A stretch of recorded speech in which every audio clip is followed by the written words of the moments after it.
The President's press conference from the State Department Auditorium in Washington, D.C., August 1st, 1963. Afternoon. The end of this summer of 1963 will be an especially critical time for 400,000 young Americans who, according to the experience of earlier years, will not return to school when the summer is ended. Moreover, without a special effort to reverse this trend, another 700,000 students will return to school in September, but will fail to complete the school year. The greatest growth in labor demand today is for highly trained professional workers with 16 or more years of education. The second fastest growing demand is for technical and semi-professional workers with 1 to 3 years of post-high school education. Jobs filled by high school graduates rose 30%, while jobs for those with no secondary education decreased 25% in the last decade. We must therefore intensify our efforts to meet this problem. We're now talking about the lives of 1 million young American boys and girls who will fail to meet their educational requirements in the next few months unless we do something about it. This is a serious national problem. A boy or a girl has only a limited time in their life in which to get an education, and yet it will shape their whole lives and the lives of their children. So I'm asking all American parents to urge their children to go back to school in September, to assist them in every way to stay in school. I'm asking school principals, clergymen, trade union leaders, business leaders, everyone in this country to concern themselves. Here is something that all of us can do in a practical way in the month of August and in the months to come. One of the things which we're going to do here is to provide, out of the Presidential Emergency Fund, $250,000 on an emergency basis for guidance counselors in the month of August to see if we can get some of these boys and girls back to school. They'll appreciate any effort we make for the rest of their lives. Some Republican leaders and some Democratic senators as well have expressed a wait-and-see attitude about the nuclear test ban treaty. Does this give you any concern about its ratification or about the size of the margin you can expect? No, I think everybody ought to. I think there's nothing wrong with waiting and seeing. Sooner or later, however, you wait long enough and you see long enough and you have to do something, and then you have to vote yes or no. And my judgment is that, and when the testimony is all in, that this treaty will be ratified. I think it would be a great mistake not to. I think the treaty has been carefully considered. I think it provides a protection for the security interests of the United States and gives us some hope, and maybe that hope won't be realized, but some hope of moving towards a more peaceful world. In my judgment, after the senators, and they have a right to meet their responsibilities in a careful way. This is a constitutional power, as I said the other night, vested in them. They have to study the matter carefully. They should hear from the chiefs of staff, from the Defense Secretary, the State Department, and the rest, then make their judgment. I believe they'll vote yes. Mr. President? Yes, Mr. Bell. Mr. President, have you made any policy decision on whether we will continue testing nuclear weapons underground as the treaty permits us to do? Yes, we will. We will continue. Yes, that's correct. Mr. President, yes. Is the United States considering giving France some of its nuclear weapons secrets in order that that nation might stop testing? Well, France is a nuclear power, and the United States and Britain have been in touch with the French authorities on this matter of how the interests of France, Britain, and the United States can best be protected in a test ban. At the present time, as you know, over a period of time, we've offered assistance to France on other occasions. After Nassau, we offered assistance to France on the Polaris program. That offer was rejected. In Germany, there are French aircraft with U.S. nuclear weapons which are ready for the defense of the alliance. The United States made available for sale tankers which could be used by the French military force, air tankers, so that we have been in some cooperation in this area. We have discussed, made some suggestions recently as to how that cooperation could be most satisfactorily developed if there were a test ban, but we received no response from the French government. other than the remarks of General de Gaulle at his press conference. Yes. Senator Dirksen and some West German officials have expressed concern that if the nuclear test ban is signed, amongst others, by this government, by the Federal Republic of Germany, and by the East German regime, that this will amount to a tacit recognition of East Germany. What is your thinking on this point? No, that's not correct. This matter was discussed, and the position of the United States and Britain was made very clear to the Soviet Union, and as a matter of fact, the Soviet Union mentioned a regime which it did not recognize and did not wish to recognize, so that a procedure was developed whereby a regime which is not recognized by one of the other parties to the treaty can file its assent with one of the three parties. This act would not constitute recognition by the remaining signatories. The fact of the matter is that we signed a part of a multilateral treaty on Laos, which the Red Chinese also signed, but we do not recognize the Red Chinese regime. And this is a matter of intent. Diplomatic procedure, custom law provides that recognition is a matter of intent. We do not intend to recognize the East German regime, and therefore the language which is in the treaty was part of the treaty when it was tabled more than a year ago. It has been before us for a year. It does not provide for recognition of East Germany. We will not recognize it. We believe strongly in the reunification of Germany as a free, democratic country, and that is our policy in the past, our present policy, and our future policy, and would not be affected by this test ban agreement. I do think that it's important that we have as great a participation in this nuclear test ban agreement as possible. We have received no encouragement, but we'd like the Red Chinese to come into the agreement. Looks like they will not, but it would obviously be in the interests of world peace. But that does not constitute recognition. Mr. President? Yes. Mr. President, in view of the Red Chinese hardline, the recent flare-up of violence in Korea, reported troop movements along the Indian-Tibetan border, do you believe that the situation has taken a turn for the worse in the Far East? If so, I what think should the we do about it? potentiality is there for a turn for the worse. I don't think we can make a judgment as to what events will bring us. The broadcasts are very hard out of Peiping. There has been a development of roads in the areas north of India's frontier. There are concentrations of troops. The potential for trouble is always there. The same is true in other parts of Asia. But we've lived with a good deal of danger in Asia for a number of years.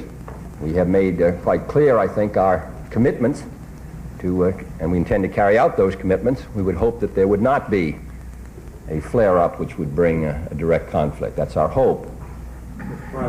And we cannot say as of yet that there have been any actions which would indicate that in a final way that hope would be denied at this time. General de Gaulle has pledged that France will not commit aggression against any other country, and he says that therefore there's no purpose in a non-aggression agreement.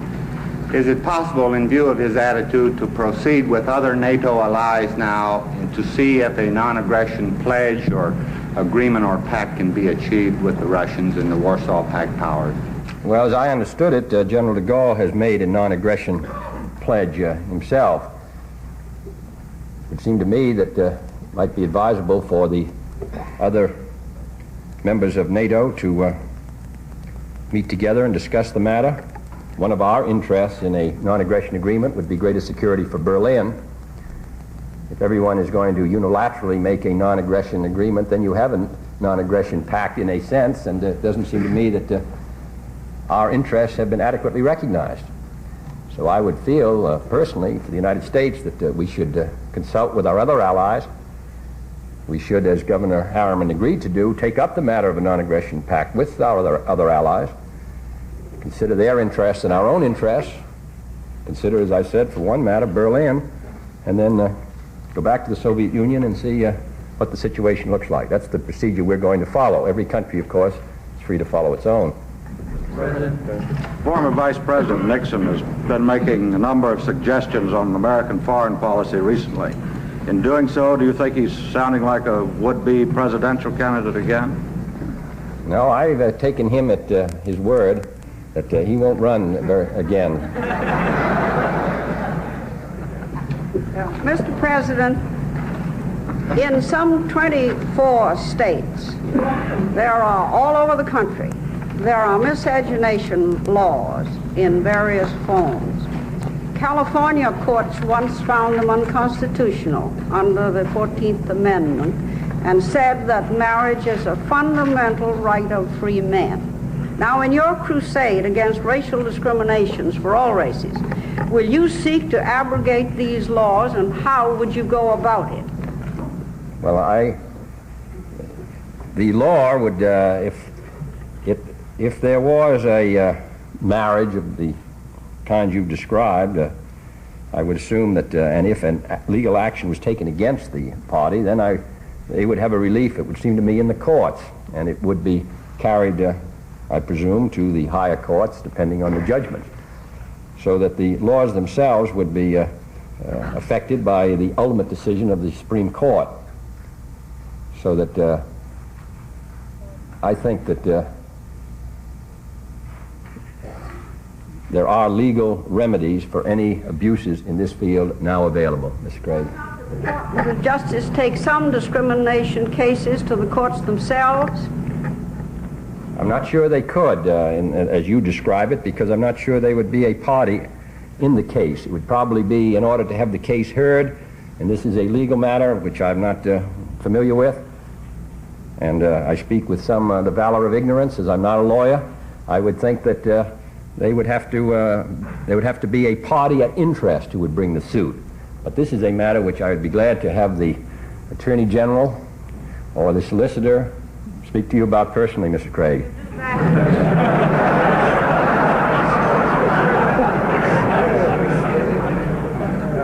There have been indications lately that your policies on civil rights are costing you heavily in political prestige and popularity. Would you comment on that, and would you tell us whether civil rights are worth an election? Well, I assume that what you say is probably right. On the other hand, this is a national crisis of great proportions. I'm confident that who is ever president will meet his responsibilities. Crises come in different forms. I don't think anyone would have anticipated the exact form of this particular crisis. Maybe last winter we were dealing with other matters, but I think it's come, and we're going to deal with it. And my judgment is that both political parties finally will come to the same conclusion, and that is that every effort should be made to protect the rights of all of our citizens and advance their right to equality of opportunity, education, jobs, security, right to move freely about our country, right to make personal choices. These are matters which it seems to me are very essential, they're very desirable, and we'll just have to wait and see what political effect they have, but I think the position of the government administration is well known. I expect it will continue to follow the same course it's followed in the past. Mr. President, when Lord Hailsham returned to London, he said that Premier Khrushchev had expressed an interest in a summit meeting in the fall. I wonder, sir, if you could give us your view on the issue of a summit now that a test ban treaty has been initialed. No, I haven't heard any discussion of a summit. I don't really see at the present time it would serve a useful purpose. It seems to me that we've been able to conduct the negotiations which are important. The matter of the hotline, for example, the test ban treaty, the limited test ban treaty, through skilled negotiators. That's really the best way, unless there is an overwhelming crisis or unless there is some new factor introduced into the international situation which is not now visible, which would make such a meeting desirable. Mr. President, Representative Adam Clayton Howell has said that Negroes should retain the leadership of the civil rights movement in their own hands, excluding, for the most part, whites. This has upset a great many people, both Negroes and whites, who support the civil rights movement. Could you give us your view of this position held by Mr. Powell? Well, I haven't seen the statement that you attribute to him, so it's hard to comment on it. I would think that this is a matter, of course, when you're talking about 10% of the population, it's a matter that affects Negroes and whites, and the relations between them are what are at issue. Not the relations between the Negro community itself, but the relations between Negroes and whites. Therefore, it requires the work of Negroes and whites. Seems to me quite obvious, but I don't know what he said about it. A two-pronged question, please. Do you feel that the relaxation of Cold War tensions resulting from the test ban treaty might in any way affect relations between Cuba and the United States? And do you think that the United States might take any action against the students who are now in Cuba? Well, that's really three questions. I don't know what the next step in regard to relaxation of tensions are. We can't predict it. I described it as a first step in a long journey. So I don't think we should make any presumptions about what the future will bring. I think we should maintain our strength. I don't think we should cut our defense budgets. I think we should pursue, however, the next step and the next step to see if we can bring about a genuine détente. We don't have that yet, but a genuine one, which covers a broad area. What we have now is a limited test ban agreement, and we should recognize it as an important step, but only a first step. Now, secondly, our policy I described very clearly in regard to Cuba at the last press conference. Thirdly, in regard to the students, their passports are going to be lifted when they come back here. Some of the leadership, it seems to me, are definitely communist. The journey was paid for in cash by the Cuban government. Some of the students may be just young men and women who are interested in broadening their horizons. But I think that they should have some concern for the security and foreign policy objectives of the United States. In any case, their passports will be lifted, which may discourage their travel for a period. And in addition, other steps may be considered in regard to a few who are not students, but who are communists. Mr. President? Yes. Yes, Mr. Morgan. Some reputable experts estimate that it will be at least 10 years before communist China could become a full-fledged nuclear power. Against that background, could you expand a little bit your answer to a previous question on just how we assess the power and the threat of communist China today? Well, we assess its power as 700 million people, increasing at 14 to 15 million a year, surrounded by countries which are, in every case but one, much smaller, which are faced with very difficult geographic and social problems, which do not have a strong national history, so that we find a great powerful force in China, organized and directed by the government along Stalinist lines, surrounded by weaker countries. So this we regard as a menacing situation. In addition, as I said, that government is not only Stalinist in its internal actions, but also has called for war, international war, in order to advance the final success of the communist cause. We regard that as a menacing factor. And then you introduce into that mix nuclear weapons. And as you say, it may take some years, maybe a decade, before they become a full-fledged nuclear power. But we're going to be around in the 1970s, and we would like to take some steps now which would lessen that prospect that a future president might have to deal with.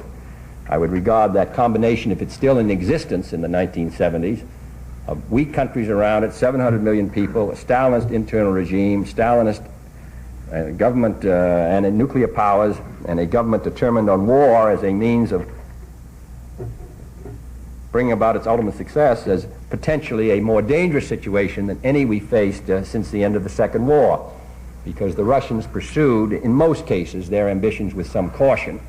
And even in the case of the most overt aggression, which was the North Korean invasion of South Korea, other forces were used and not the Russians.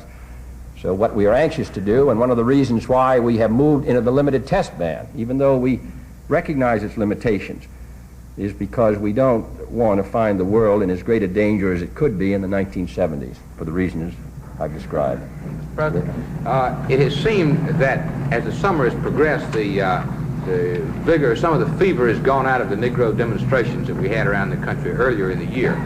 I wonder, sir, how you feel that,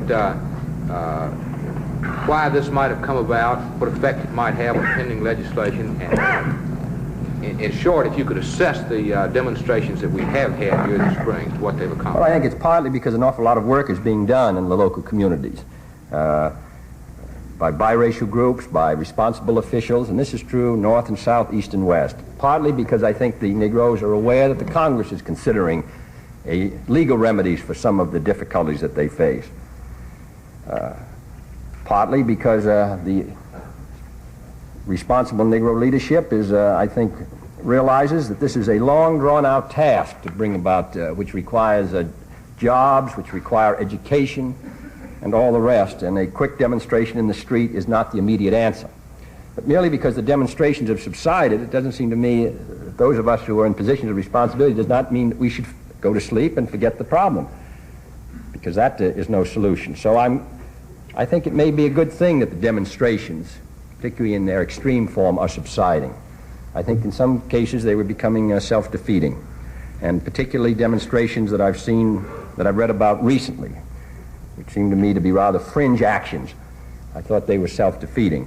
But I would hope that if there is a period of quiet, that we would use it and not merely regard it as an end of the effort. Yes, Mr. Collier. Mr. President, this is related to Bill Lawrence's question. Senator Dirksen also expressed concern about Cuba, said that Cuba could become a party to the Moscow Treaty and then could test nuclear weapons in the caves down in Cuba. Do you share Senator Dirksen's concern about such a matter? Well, if they didn't become a party to the treaty, couldn't they test in the caves or in the atmosphere? Search me, Mr. President. Well, it seems to me that that doesn't, it isn't, there's some logic, I'm sure, to it, but the fact of the matter is that this testing underground is a very difficult business, very difficult, very expensive, and this will have a restraint on the development of nuclear weapons. If you could get a complete, comprehensive test ban treaty, which we still are for, which I think we ought to pursue, then you would have an ending to all prospect. But to say that the test ban treaty itself is an encouragement to the development of nuclear weapons presents the problem in a way which does not add materially, it seems to me, to the illumination that I'm confident that the debate will bring. President, this month we shall celebrate the second anniversary of the Alliance for Progress, with all of its frustrations and yours and advancement in some areas. I wonder how you evaluate the movement during this 2-year period, since it was one of your inauguration. Well, I'm always depressed to an extent by the size of the problems that we face in Latin America, and with the population increases, the drop in commodity prices and all the rest, we sometimes feel that we're not going ahead. In addition, in nearly every country there are serious domestic problems. On the other hand, there have been some changes in Latin America which I think are encouraging. I think there's been a common recognition that there's a necessity for a revolution in Latin America, and it's either going to be peaceful or bloody. But there must be progress. There must be a revolution. In my opinion, it can be peaceful. In my opinion, given time and a concentrated effort on behalf of all of us in Latin America and in this country, we can bring about a success. So I think the Alliance for Progress should be pursued. Its efforts should be intensified. Wherever it's failed is not a ground. If it has failed, and it's failed, of course, to some degrees, because the problems are almost insuperable. And for years, the United States ignored them. And for years, so did some of the groups in Latin America themselves. But now we are attempting, we have a program. I think we should pursue it.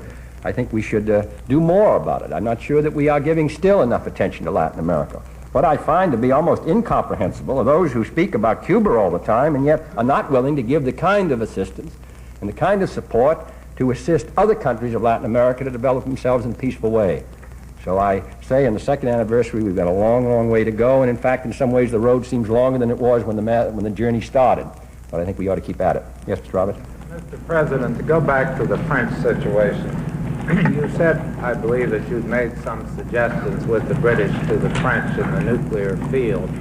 Have you ever suggested or considered suggesting, using the authority which I understand you have under the Atomic Energy Act, to treat France as we treat Britain, as a nuclear power, either under the present French policy or under a possibility of France joining with the U.S. and the UK and others in some form of Western or European nuclear force?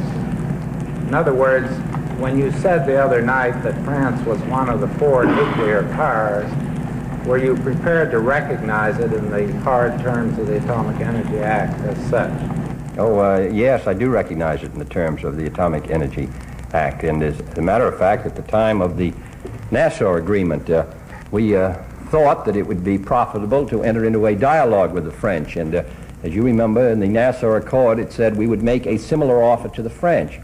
Now, that offer was rejected. It was rejected because while the British were prepared to and have placed their V-bomber force under NATO and Polaris under NATO, their Polaris force under NATO, I think that the French regarded that condition as unsatisfactory, or that proposal as unsatisfactory. I think that's the most precise word, proposal, not condition. Now we have the question of where we should go from here. As the General made clear in his press conference, he has a somewhat different view of NATO than we do, and its importance.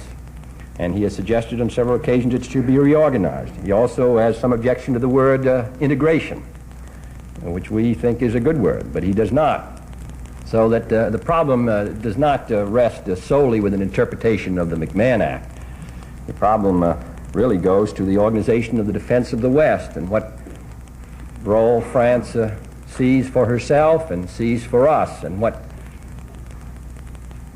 kind of a cooperative effort France and the United States and Britain and the other members of NATO, and this is important, the non-nuclear powers of NATO could join in. Now that's a very complicated political problem, and this is a matter which we opened up for discussion some months ago, and which I would assume that we should continue to discuss. And of course we are always prepared to, and have indicated as much to the French. President. Yes. Apropos the Nassau talks, we haven't heard much about the multilateral nuclear force lately. During your talks with Prime Minister Macmillan, he apparently gave you some rather discouraging answers about their interest. I wonder if you still have a timetable for the development of that force, or whether you've decided to abandon it. No, there's been a meeting since my trip. There's been a meeting of some of the interested parties, and there'll be another meeting in the next few weeks in which other countries will join. What we have to concern ourselves with, though this may not seem very pressing, is the problem of the countries which do not have a nuclear capacity. How are they going to be included in? I think, as the General said in his press conference last January, those who have a monopoly position always regarded as the wisest organization and as the most beneficial. Well, we have a strong nuclear position, the British do, the French are developing theirs. What about those who do not have a nuclear capacity? How can we include them into this cooperative effort so that we do not break up the alliance? That's what we've been attempting to deal with. Now, there are many shortcomings to our proposal, but my experience has been that there are shortcomings to every proposal. And those who do not like our proposal, seems to me, should suggest one of their own. We hear frequently, for example, there should be a European deterrent. Well, it seemed to me that the General discussed that when he said that there was not the political organization of Europe that would permit the organization of a deterrent in a European sense. There may someday be. In the meanwhile, we think the multilateral force represents the best solution to hold the alliance together, which we believe to be essential. And I know of nothing that has happened which, in my opinion, lessens the need on both sides of the Atlantic for the closest cooperation on military matters, on economic matters, on political matters, on foreign policy matters. Now, we don't have always that viewpoint and cooperation, but we intend to work at it. We intend to work at it, yes. One of the concerns voiced by some of the critics of the partial nuclear test ban agreement involves the relative status of the anti-missile programs of the Soviet Union and the United States. And these critics point to last year's massive series of Soviet tests in which very large warheads were detonated as probably giving the Soviets an advantage in this area. Now, have our scientific and technical intelligence people examined those tests, and can you give us your estimate of where we stand relatively? I don't think that the problem is solved by the explosion of a large megaton bomb. The problem is really one, as you know, of discrimination, of being able to prevent saturation, of having to protect many targets while the adversary can select a few. The problem will not be solved if the United States exploded a 100-megaton bomb. The reason that the United States did not explode or develop is because we had no military use for it. When you talk about 100 megatons, which we do rather casually, we should realize what we are talking about. What is the blast effect? Would 3 30-megaton bombs do more damage? Well, the fact of the matter is they would, because the effect of a 100 megaton as opposed to a 50 megaton is not, does not move up in arithmetical progression. So we have felt that lesser yields combined with the means of delivery provided the United States with the greatest security. The problem of developing a defense against a missile is beyond us and beyond the Soviets technically, and I think many who work in it feel that perhaps it can never be successfully accomplished, because the whole problem, as you know, is to have 100 objects flying through the air at thousands of miles an hour, to be able to pick them out, and if you can do that, there is an advantage, it still seems to me, to the offense, because they can pour in 200 or 300. And therefore, the problem is not the size of the bomb, but rather the problem of discrimination, the problem of selectivity, targeting, and all the rest. On those matters, we can continue to work, but I must say those who work the longest are not particularly optimistic that a scientific breakthrough can be made, and polluting the atmosphere by further tests will not materially advance our security. Thank you, Mr. President. Thank you.